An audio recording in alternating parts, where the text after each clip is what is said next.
राष्ट्र सर्वप्रथम, राष्ट्र सर्वप्रथम, राष्ट्र सर्वप्रथम, राष्ट्र सर्वप्रथम। अग्निपथ सैन्य भर्ती योजना को लेकर केंद्र सरकार पर अपना हमला तेज करते हुए एआईसीसी मुख्यालय में कांग्रेस नेता सचिन पायलट, दीपेंद्र हुड्डा और पवन खेड़ा ने प्रेस वार्ता की। इस दौरान पवन खेड़ा ने कहा कि कांग्रेस पार्टी लगातार अग्निपथ योजना के खिलाफ आवाज उठाती आई है। खेड़ा ने बताया कि भारत जोड़ो न्याय यात्रा में भी राहुल गांधी ने युवाओं के हक के लिए आवाज उठाई है। वहीं कांग्रेस नेता सचिन पायलट ने भी मीडिया को संबोधित किया और कहा कि मोदी सरकार ने 14 जून 2022 को अग्निपथ योजना की घोषणा की थी। उन्होंने इसे सरकार का एक तरफा निर्णय करार दिया। एक साल से भी ऊपर से कांग्रेस पार्टी लगातार अग्निपथ योजना के खिलाफ आवाज उठाती आई है। हमारे नेता राहुल गांधी, हमारे अध्यक्ष मल्लिकार्जुन खड़गे साहब और हमारे तमाम नेता इस मुद्दे को बड़ी जोर शोर से उठाते आए हैं और नौजवानों के साथ खड़े हुए आपको दिखाई दे रहे हैं।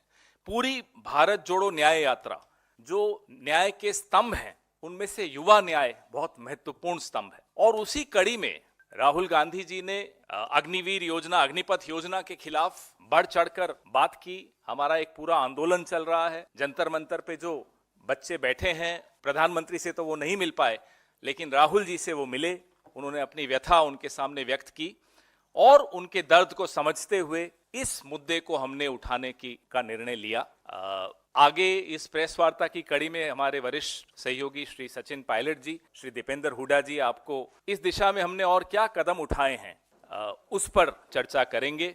साथियों, जैसा कि आप जानते हैं, 14 जून 2022 को ये अग्निपथ योजना की घोषणा करी गई और जैसा कि 10 साल के सरकार के कार्यकाल में बिल्कुल स्पष्ट हो चुका है कि कोई संवाद, कोई चर्चा, कोई डिस्कशंस इसको लेकर किए नहीं गए और एक तरफा निर्णय लिया गया कि संपूर्ण जो भर्ती फौज की होगी, डिफेंस फोर्सेस की होगी, उसको अग्निपथ के माध्यम से किया जाएगा। कहा यह गया कि सेना की जो औसत आयु है वो ज़्यादा हो रही है, उसको कम करना है। कहा यह गया कि हम लोगों को अपनी डिफेंस फोर्सेस को मॉडर्नाइज करना है। मोटे तौर पर देखने में आया है कि ये जो योजना का क्रियान्वयन किया गया, ये मूलतः पैसा बचाने के लिए किया गया। डिफेंस एक्सपेंडिचर हमारा बढ़ रहा है और कहा जाता है कि अब कल ये परसों कहा गया कि हम डिफेंस एक्सपोर्ट से बहुत पैसा कमा रहे हैं। ये भी कहा गया कि हम आत्मनिर्भर हो रहे हैं, हम इंडिजिनस मैन्युफैक्चरिंग कर रहे हैं। अगर हमारे डिफेंस डिपार्टमेंट को इतनी आमदनी हो रही है और हम लोग इतने सक्षम हो रहे हैं, तो सबसे ज़्यादा महत्वपूर्ण ये होगा कि हमारे जो शौर्यवीर सैनिक हैं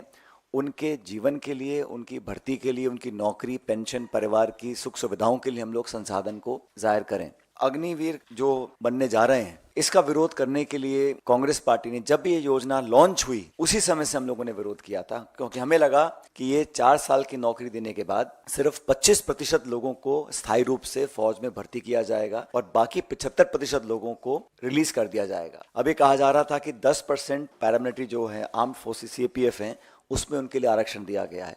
लेकिन जो एक्स सर्विसेजमैन के लिए जो ऑलरेडी रिजर्वेशन है, उसमें सिर्फ 2.49% सरकारी पद भरे गए हैं। जो पूर्व सैनिकों के लिए पद आरक्षित हैं अब तक, उसमें सिर्फ 2.49% पद भरे गए हैं। फिर कहा गया कि अलग अलग स्टेट गवर्नमेंट्स अनाउंस करेंगी कि जो 75% अग्निवीरों को हम छोड़ देंगे वो कहाँ अब्जॉर्ब होंगे।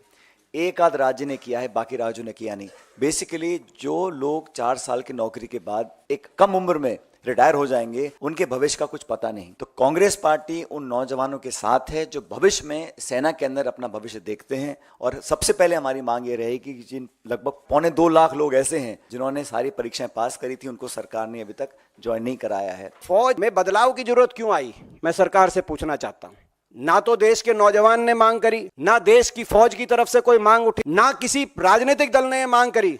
मैं सवाल पूछना चाहता हूं, ना घोषणा पत्र में था किसी राजनीतिक दल के, ना इतने वर्षों में मांग आई कि देश की फौज की चयन प्रक्रिया बदली जाए। जिस फौज पे हमें गर्व था, जिस फौज ने बार बार दुश्मन को का शीश झुकाने का काम किया था, हमेशा हमारे झंडे तिरंगे को ऊंचा रखने का काम किया था, उसकी भर्ती प्रक्रिया बदली जाए। हम सरकार से पूछना चाहते हैं, ये ऐसा फैसला आपने क्यों लिया? हमने कहा कि 4 साल बाद क्या होगा और दुष्परिणाम सामने आए।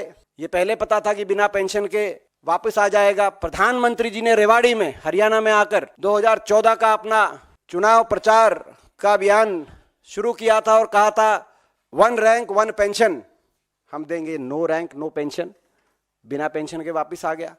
लेकिन उसके साथ साथ दुष्परिणाम, अभी शहीद में फर्क नहीं किया जाता, दुश्मन की गोली में फर्क नहीं किया जाता, और जो जवान अपनी छाती अड़ाए दुश्मन की गोली के आगे, उसकी छाती में फर्क नहीं हो सकता। अग्निवीर को शहीद का दर्जा नहीं मिलेगा, पेंशन नहीं मिलेगी जो शहीद होगा अग्निवीर, मेडिकल फैसिलिटीज पे आश्रित पत्नी बच्चे माता पिता को नहीं मिलेगी, कैंटीन फैसिलिटी नहीं मिलेगी, और इस सर्विस के दौरान डियरनेस अलाउंस नहीं मिलेगा, केवल लमसम तनख्वाह मिलेगी।